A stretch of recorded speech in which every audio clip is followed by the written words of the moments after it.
आज ग्रामपंचायत गारगोटीच्या वतीनं गुढीपाडव्याच्या शुभमुहूर्तावरती आपल्या सर्वांचे नेते या कोल्हापूर जिल्ह्याचे पालकमंत्री नामदार प्रकाश आंबेडकर साहेबांच्या विशेष प्रयत्नातून मंजूर झालेल्या 4,42,00,000 रुपयाच्या घनकचरा व्यवस्थापन प्रकल्पाचा भूमिपूजन आज संपन्न झाला आहे। आज सकाळीच आमचे डेप्युटी सरपंच राहुल चौगले यांच्या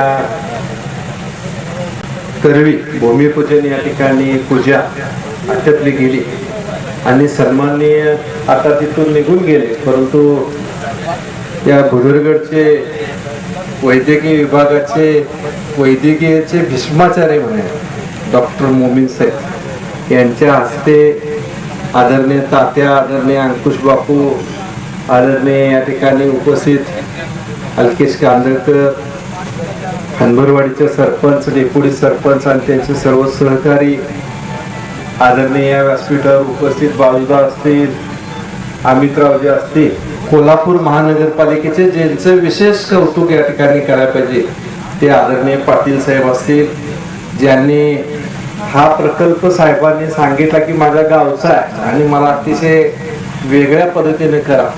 कोल्हापूर सारख्या मोठ्या महानगरपालिकेचा झूम प्रकल्प ज्यांच्या मार्गदर्शनाखाली या ठिकाणी सुरू आहे ते पाटील साहेब या कार्यक्रमाला उपस्थित राहिले, त्यांचं आपण सर्वांनी टाळ्या वाजवून या ठिकाणी अभिनंदन करूया। या ठिकाणी व्यासपीठावर व्यापारी संघटना असेल, टेलर असोसिएशन असेल, पांगिरेचे सरपंच असतील, माजी डेप्युटी बापू असतील, बाळासाहेब कांबळे असतील, तानाजीराव खोत असतील, अरुणराव शिंदे असतील, हेगडे सर असतील, पाणी पुरवठा विभाग या ठिकाणी डेप्युटी इंजिनियर, आमचे बांधकाम विभागाचे डेप्युटी इंजिनियर, महसूल विभागाचे या ठिकाणी आमचे शिंदे साहेब, या सगळ्यांचा सत्कार, वन विभागाचा सत्कार केला, हनबरवाडीवाल्यांचा सत्कार या ठिकाणी केला आणि व्यासपीठाच्या समोर ही ग्रामपंचायत आणण्यामध्ये ज्यांचं योगदान आहे असे सर्वच प्रमुख मान्यवर, वेळ झाल्यामुळं आपल्या सगळ्यांची या ठिकाणी क्षमा मागतो, सर्वांची नावं घेत नाही, परंतु अतिशय एखादी गोष्ट मनात ठरवली तर ती चांगली झालेलं समाधान होते।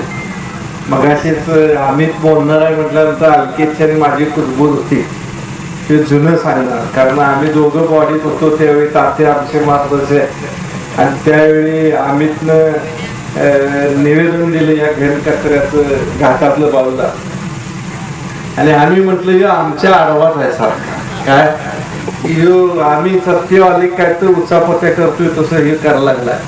तर एकदा त्यांना खाजगीत सांगितलं करणाऱ्याच्या कडेच काम सांगायला लागते, आम्हाला आमच्या इकडे जिकडं आहे तिकडनं काही वाटत नाही, त्यामुळे तुमच्याकडनं वाटते म्हणून आम्ही ती मागणी दिली, स्पष्ट शब्दात त्यांना सांगितलंय आणि नंतरच्या कालावधीमध्ये सुद्धा जसं मगाशी बोलला तशी काही चर्चा झाली, परंतु याला सगळा योग यायला लागतो। ही खूप दिवसाची इच्छा आहे, शहर तात्या म्हणतात तसं अंकुश बापू, तुम्ही विजय बापू असताना तो कालावधी बापू खूप वेगळा होता, गाव मर्यादित होतं।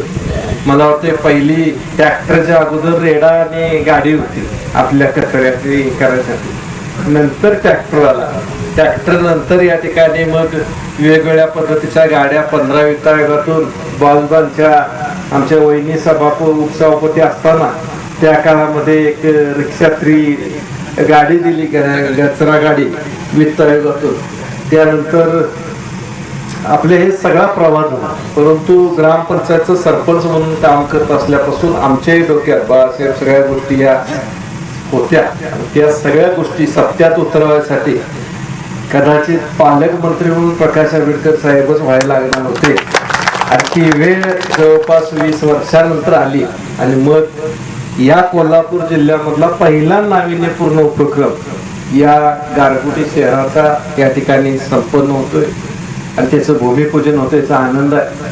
मगाशी सांगितलं आम्ही सुद्धा नकाशे इथं सगळं लिहिलेलं आहे, मगाशी आमच्या ठेकेदारांनी साहेबांनी सांगितलं तसं मी पहिलाच सांगितलं की आमच्याकडं ऑडिटर जास्त आहे, त्यामुळे जे असेल ते सुटसुटीत करा सगळे, नंतर असं तसं कोणी म्हणायला नको, त्यामुळे तिने आज सगळं लिहिलेलं आहे, तिथे नकाशे लावलेले आणि सगळ्या पद्धतीनं जे काय असेल आज 5 टन मेट्रिक टन दिवसाचा असला तरी पुढच्या काळामध्ये गाव वाढणार आहे आणि आपल्याला या ठिकाणी त्याच्यामध्ये वाढ करण्याची तजवीज दीपकराव या ठिकाणी केलेली आहे. आता इलेक्ट्रिकल गाड्या आपण या प्रकल्पामध्ये समाविष्ट केलेल्या आहेत. इलेक्ट्रिकल गाड्यांना सुद्धा या ठिकाणी झाल्यानंतर या ठिकाणी वीज इथंच तयार होणार आहे. त्यामुळे चार्जिंग जे आहे ते चार्जिंग इथंच होणार आहे. म्हणजे आमच्या ग्रामपंचायतीचं जे डिझेलचं जे कन्झम्पशन आहे ते सगळं वाचणार आहे. आणि म्हणून आज सर्व उपसरपंचांच्या बरोबर सर्व ग्रामपंचायती अतुलराव सगळे तुम्ही सदस्य पिशे वहिनी आहेत, राऊत वहिनी आहेत, सर्व सन्माननीय सदस्य आहेत, यांचं मी मनापासून सगळ्यांच्या वतीनं कौतुक करतो. एखादी तुमच्यावर जबाबदारी दिली की तुम्ही अतिशय चांगल्या पद्धतीने पार पाडताय. त्यामुळे हा एक महत्वाकांक्षी प्रकल्प आपल्या सर्वांच्या कारकिर्दीतला आपल्या सर्वच मंडळीचं नाव करणार असेल, त्यात कोणत्याही पद्धतीची शंका नाही. आता माझ्या डोक्यामध्ये आणि परवा रस्ता करून घेतला येण्या अगोदर याला हंबरवाडी ग्रामपंचायतीनं त्यांच्या वन हक्क समितीच्या माध्यमातून तयार केली सगळी माहिती. महसूल विभागानं सहकार्य केलं, बांधकाम विभागानं केलं, DFO साहेबांनी परमिशन दिली, त्याला फंड्स लावायचं काम झालं. आता आमचं डोक्यामध्ये तात्या असा आहे की जंगल वाटा एकदा अलकेश आणि माझी चर्चा सुद्धा झाली होती. खालचा जो कोपरा त्या खालच्या कोपऱ्यातनं असं कॉर्नर पासून असं काहीतरी डेव्हलपमेंट करायचं की फिरायला आलेल्या माणसाला रिस्क घेऊन आता रस्त्यावर चालायची गरज राहणार नाही. कुठं इकडं वर येणार तिथनच वर असा जंगल वाटासारखा रस्ता करायचा आणि ह्याच फॉरेस्ट मध्ये आपण बाकडी टाकून बगीचा करायचा कुठं पुढच्या रस्त्यात. आणि हा सगळा एरिया जसं कोरोना काळामध्ये स्वच्छ हवा खायला सगळी पठारावर जात होती तसं बऱ्यापैकी निम्मी गारगोटी घन कचऱ्याचा या ठिकाणी हा प्रकल्प जसा आज इथं धूर येतोय, वास येतोय, रस्त्याला टाकलं जातं, हे काय होणार नाही भविष्यात. त्यामुळे क्लिनिंग करून चांगल्या पद्धतीचं गार्डन याच परिसरामध्ये जो आता समोर दिसतोय मोकळा माठ या ठिकाणी करावा आणि तो आपल्या लोकांच्यासाठी एक वेगळं मॉडेल म्हणून ठेवावं अशा पद्धतीचा सुद्धा मानस पुढच्या काळातला आपला टप्पा 2 अशा पद्धतीचा आहे. आणि ते सुद्धा आपण या ठिकाणी करूया. चार्जिंगच्या गाड्या आता वाढवायला लागतील. चार्जिंग मोफत होणार नाही. ग्रामपंचायतीचं डिझेलचं पैसे वाचवाय झाले तर आता 15 वित्त आयोगाचा कालच चांगली बातमी समजली, हप्ता आलेला जिल्हा परिषदला. त्यामुळे आता जिल्हा परिषद आपल्याकडे आहे, लक्षात आले काय. त्यामुळे निश्चितपणानं आपल्याला अनेक 2 गाड्या या ठिकाणी बंडारा आपल्याला घ्यायला लागतील आणि त्याच्या माध्यमातून गल्ली कोपऱ्यात कुठं सुद्धा राहणार नाही. माझ्या आणखी एक ग्रामपंचायतीला सगळ्यांना विनंती आहे, एक 2-3 पॉइंट हायलाईट करूया आपण. त्याच्यामध्ये हंबरवाडीचा एक कोपरा आहे. जसं आता आपण टॉली अशोक लंच होमच्या दारात लावतो कायमस्वरूपी आणि ती घेऊन जातो, तसंच शिवाजीनगरच्या कोपऱ्याला एक टॉली असेल, तिथं असेल एक 3-4 अशा टॉल्या आपण करून जर ठेवल्या तर त्यांनी ते 2 दिवसाला बरोबर भरल्यानंतर इकडे आणून फक्त टाकायचं काम जर झालं तर गावात कुठेही स्वच्छता म्हणजे जे काही आपली लोक नावं ठेवतात बाहेरनं आलेली ती ठेवणार नाही. आणि अतिशय चांगल्या पद्धतीने हे काम पूर्णपणे होईल अशा पद्धतीचा मानस आहे. आणि पुढच्या काळामध्ये आपण त्या 2-3 गोष्टी या ठिकाणी आश्वासन ही आघाडी अस्तित्वात आल्यानंतर ग्रामपंचायतला बॉडी आपली आल्यानंतर ज्या काही इच्छा व्यक्त केल्या होत्या त्यामध्ये छत्रपती शिवाजी महाराजांचा पुतळा आणि शिवसृष्टी हा प्रकल्प या ठिकाणी हाती घ्यायसाठी नुकतीच पालकमंत्री साहेबांनी या ठिकाणी संमती दिलेली आहे. आणि त्या पद्धतीनं लवकरात लवकर या ठिकाणी तोही गोष्टी आपण या ठिकाणी पुढे जाऊया. या गावातील रस्ते, या गावातील गटर्स असतील, या गावातील संपूर्ण स्वच्छता असेल, या सगळ्या गोष्टी, पिण्याचे पाणी असेल आणि ह्या सगळ्या गोष्टी चांगल्या पद्धतीनं भविष्यामध्ये सोडवून एक आदर्श ग्रामपंचायतीचं कामकाज हे आपल्या सर्व ग्रामपंचायत सदस्यांच्या करवी या ठिकाणी करत आहेत अशा पद्धतीचा संदेश सर्वसामान्य नागरिकांना जाईल आणि चांगलं काम भविष्यामध्ये करायसाठी सुद्धा त्यांच्या माध्यमातून ताकद मिळेल असा विश्वास या ठिकाणी बाळगतो. घनकचरा व्यवस्थापनामध्ये या ठिकाणी जे जे काय आहे नाही त्याची सगळी माहिती या ठिकाणी दिलेली आहे.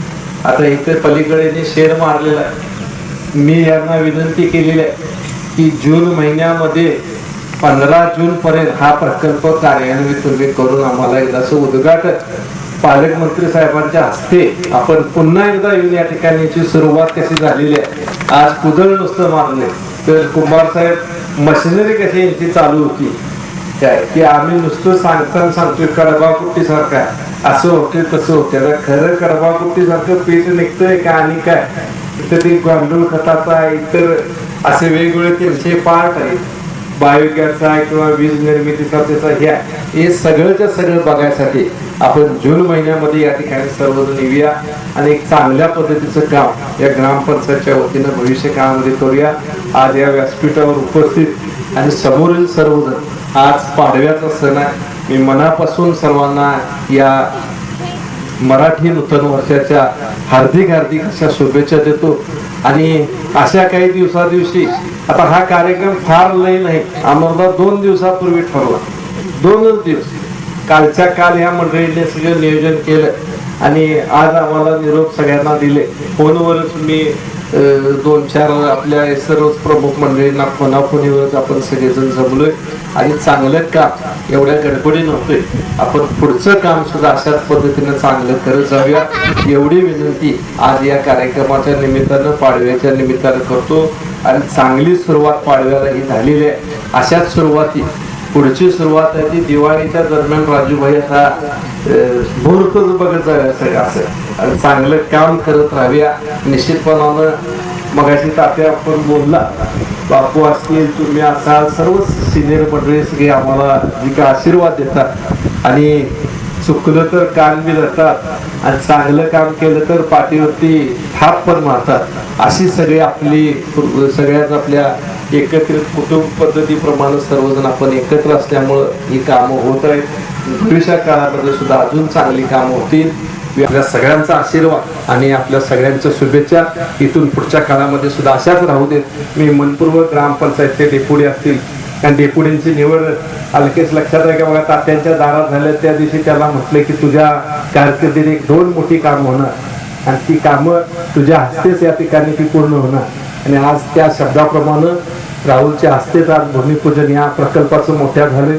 मागचा सुद्धा कार्यक्रम त्यांच्या उपस्थितीमध्येच चांगल्या पद्धतीने झाला. तर अशा पद्धतीनं पुढच्या कालावधीमध्ये सुद्धा आपल्या सर्वच लोकांनी असं चांगलं काम करत राहावं आणि आपल्या सर्वच गावाला पुढे घेऊन जाण्यासाठी मदत करावी असं आवाहन करतो आणि माझं लांबलेलं मनोगत थांबवतो. जय हिंद जय महाराष्ट्र.